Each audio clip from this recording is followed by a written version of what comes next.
Hello everyone, welcome to সুবিস life. আজ আমরা বানাচ্ছি কাঁকরোল ফুল। প্রথমে কাঁকরোলগুলোকে দু টুকরো করে বয়েল করতে বসিয়ে দিলাম। এরপর কাঁকরোলের ভিতরের অংশটি একটা চামচ দিয়ে বের করে এক সাইড করে রাখলাম।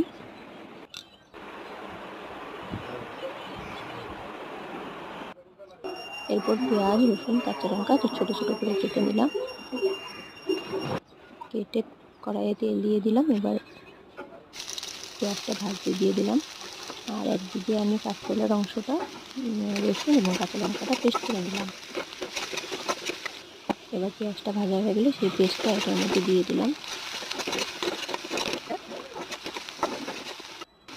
এবার সেটা ভাজা হয়ে গেলে সেটা নুন এবং হলুদ দিয়ে দিলাম।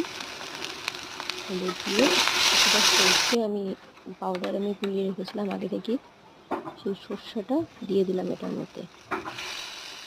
দিয়ে এটাকে ভালো করে ভেজে নিতে হবে।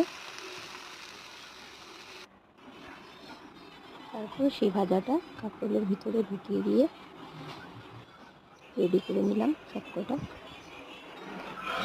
এরপর একটা ব্যাটার বানিয়ে নিলাম চালের গুঁড়ো, লবণ, হলুদ এবং কালো জিরে দিয়ে।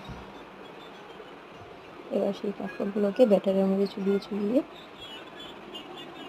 তেলে ফ্রাই করে নিলেই রেডি আমাদের মুচমুচে কাঁকরোল পুর। Thank you for watching.